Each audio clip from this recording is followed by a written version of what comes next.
Hello दोस्तों, स्वागत है आपका कॉमिक्स टाइम्स में। और आज हम शुरू कर रहे हैं एक और बेहतरीन कॉमिक्स जिसका नाम है बोने का जादू। इसका पहला पेज आप देख सकते हैं दोस्तों। और अभी तक आपने हमारे चैनल को सब्सक्राइब नहीं किया तो प्लीज़ सब्सक्राइब कर दें। चलिए शुरू करते हैं बिना समय गंवाए। अत्यंत क्रूर और अत्याचारी दुष्काल का बहुत आतंक फैला था। वह कहीं भी पहुंचकर भोले भाले गरीब लोगों पर कहर बनकर टूट पड़ता था। राजा के सैनिक भी उससे भय खाते थे और उसका सामना नहीं कर पाते थे क्योंकि उसके पास अनेक जादुई शक्तियां थी। हा हा हा हा। अब मैं पूरे गांव को जलाकर राख कर दूंगा। हमें क्षमा कर दो दुष्काल, हम तुम्हारे गुलाम हैं, हमें छोड़ दो। दुष्काल ने मंत्र बुदबुदाकर हाथ उठाया तो अगले ही पल सर सर गांव वालों ने उन जलती मसालों को देखते ही भय से कांप उठे। नहीं नहीं, इन मसालों को रोक लो, दुष्काल हम पर रहम करो। लेकिन जलती मसाले गांव की किसी भी घर तक पहुंच पाती कि तभी एक आश्चर्य हुआ। अरे इन मसालों को किसने काट दिया? अरे यह चक्र किसका है? अरे क्या? और फिर मेरी इन जादुई मसालों को किसने काट दिया?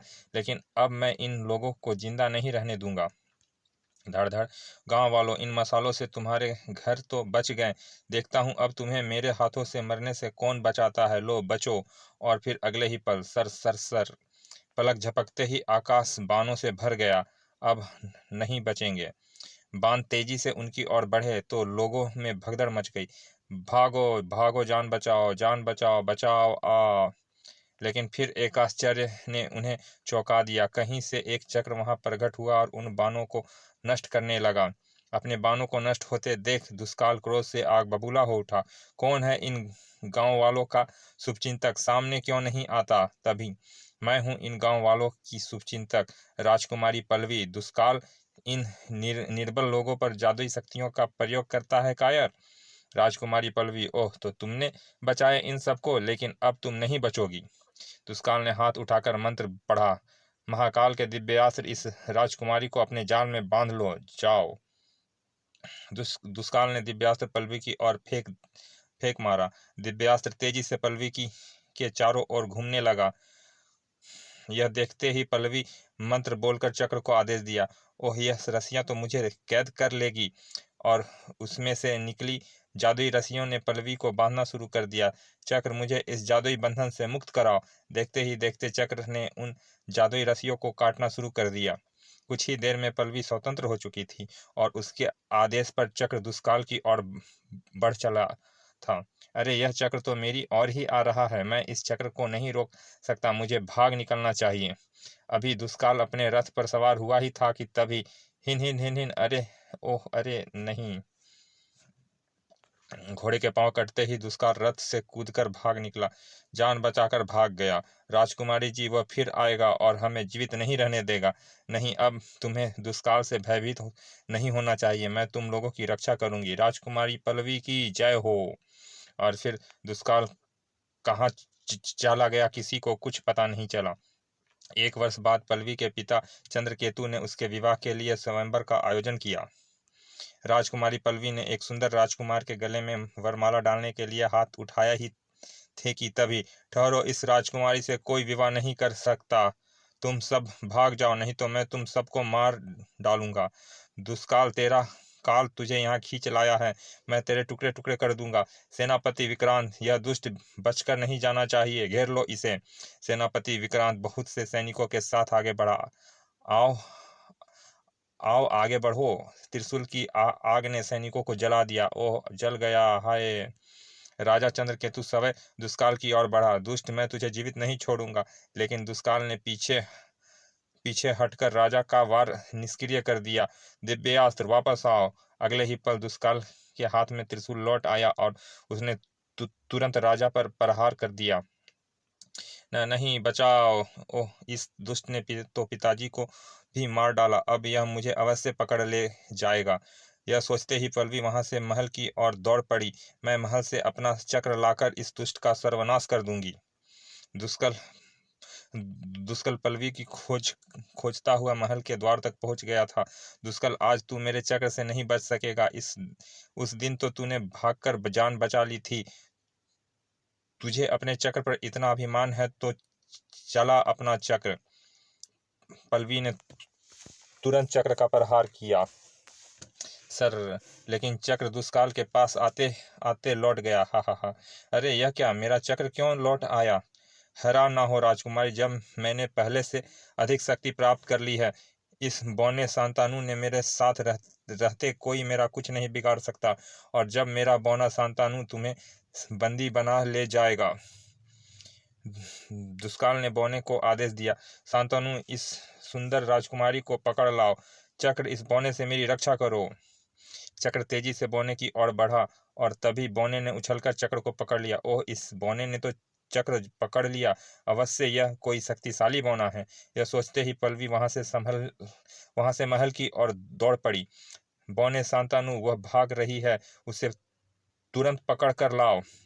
लेकिन बौने शांतानु के हाथ आने से पहले पल्लवी अपने महल में घुस गई। द्वारपाल, तुरंत द्वार बंद कर दो, किसी को प्रवेश मत करने देना। जो आ गया राजकुमारी जी। लेकिन बौने शांतानु ने बंद द्वार देखकर तूफान उठा दिया। जलती हुई बाणों से महल के द्वार में आग लगा दी। जब महल में आग लगेगी तो उसे बाहर निकलना ही पड़ेगा। थोड़ी देर में महल जलकर राख हो गया, लेकिन पल्लवी बाहर ना निकली तो शांतानु, क्या राजकुमारी महल में जलकर मर गई? ऐसा ही लगता है, नहीं तो अब तक उसे बाहर निकल जाना चाहिए था। अब तो उसका जीवित रहना संभव नहीं लगता। दुष्काल वहां से निराश होकर बौने शांतानु के साथ चल दिया। उधर महल के एक गुप्त सुरंग में प्रवेश कर तेजी से घोड़े दौड़ाती पल्लवी दूर जंगल में निकली। अब इस जंगल में रहकर दुष्काल से अपने को बचाना होगा। यह सोचते ही उसने घने जंगल की ओर घोड़ा दौड़ा दिया। सड़क सड़क बहुत दिनों तक पल्लवी उस जंगल में भटकती रही। एक दिन वह जंगल में घूमती रही थी कि ओह, इतने सारे शेर, इनसे बचना तो बहुत मुश्किल है। अब क्या करूं? दहाड़ दहाड़ शेर तेजी से उसकी ओर झपटा, लेकिन फिर किसी अद्भुत व्यक्ति ने उन्हें बीच में ही रोक दिया। दहाड़ दहाड़ सर सर, पलक झपकते ही शेर के आगे जलती हुई गोले रोशनी लगे थे। दहाड़ दहाड़, पल्लवी मन ही मन हैरान हो उठी। इस जंगल में कौन मेरी मदद कर रहा है? उस समय एक महर्षि का विषा प्रकट हुआ बिंब प्रकट हुआ। हैरान ना हो बेटी पल्लवी, मैं महर्षि विश्वकर्मा ही तेरी सहायता कर रहा था। उस दुष्ट के हाथों से ही मेरी यह हालत हुई है। महर्षि, शैतान दुष्काल से मैं कैसे सुरक्षित रह सकूंगी? चिंता मत करो बेटी, उस दुष्ट ने मुझे भी बहुत हानि पहुंचाई है, लेकिन अब वह दुष्ट अधिक दिन जीवित नहीं रह पाएगा। महर्षि, उसने मेरे पिता राजा चंद्रकेतु को मार डाला, हमारे राज्य को जला कर नष्ट कर दिया। मैं सब जानता हूँ बेटी, मैंने अपने दिव्य ज्ञान से सब पहले ही ज्ञात कर लिया है। फिर दोनों साथ साथ चल दिए। काफी दूर आश्रम में पहुंचकर महर्षि ने कहा, अब तुम इस कुटिया में विश्राम करो, भूख लगे तो वृक्ष से कुछ फल तोड़कर खा लेना। महर्षि, आप कहाँ रहते थे कि दुष्काल ने आपको भी आप कह रहे थे कि दुष्काल ने आपका भी बहुत हानि पहुंचाई है? बहुत लंबी कहानी है बेटी, लेकिन तुम्हें अवश्य सुनाऊंगा। कुछ वर्षों पहले की बात है। मैंने अपने शिष्य शांतानु को अनेक जादुई विद्याओं में प्रवीण बनाया था। शांतानु, अपनी मंत्र शक्ति से इस वृक्ष को जड़ों से हिला दो।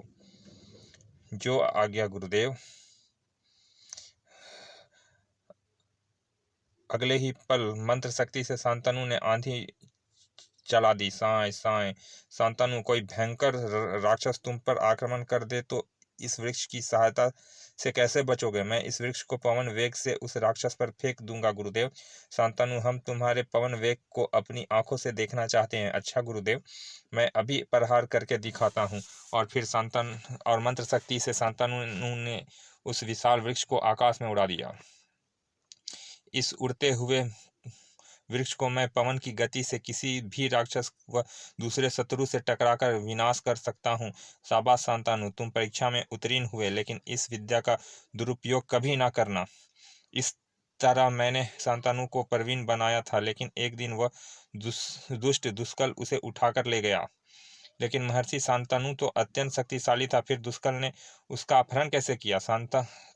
दुष्कल शांतनु से सीधे कभी विजय नहीं हो सकता था, इसलिए उसने धोखे से उसे अपना दास बनाया। कुछ दिन पहले की बात है, उस रात अमावस्या थी। अंधेरी रात में सब गहरी नींद में सो रहे थे।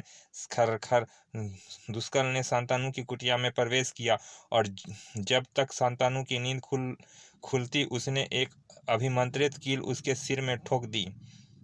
हा हा हा, अब तुम मेरे दास हो शांतनु, तुम्हें मेरा हर आदेश मानना होगा। शांतनु की चीख सुनकर हम सब वहां पहुंचे। दुष्ट दुष्कल, तू यहाँ भी आ गया, लेकिन अब तू बचकर नहीं जाएगा। हा हा, तुम मेरा कुछ नहीं बिगाड़ सकते महर्षि। और कील के प्रभाव से वह बौना होकर रह गया। मैंने शांतनु के सिर में अभिमंत्रित कील ठोक दी है, अब यह तुम्हारा नहीं, मेरा हर आदेश मानेगा। तभी उसने शांतनु को आदेश दिया कि हम सब पर आक्रमण कर दे। तुरंत शांतनु शिष्यों पर टूट पड़ा। खाना आ बचाओ, हाय मरा, रोक दो दुष्कल, शांतनु को रोक लो, नहीं तो मैं तुम्हें जलाकर भस्म कर दूंगा। महर्षि, तुम भी अपनी शक्ति का प्रयोग करके देख लो, तुम्हारा भ्रम भी मिट जाएगा। और फिर मैंने उसे मंत्र शक्ति से जलाने की बहुत कोशिश की, हा हा हा हा, लेकिन शांतनु के कारण वह आग से बचता रहा। चलिए दोस्तों, इस कॉमिक्स का पहला भाग यहाँ समाप्त करते हैं। मिलते हैं इसके दूसरे भाग में। अभी तक आपने हमारे चैनल को सब्सक्राइब नहीं किया तो प्लीज़ सब्सक्राइब करते हैं। चलिए मिलते हैं इसके दूसरे भाग में, तब तक के लिए धन्यवाद, विदा।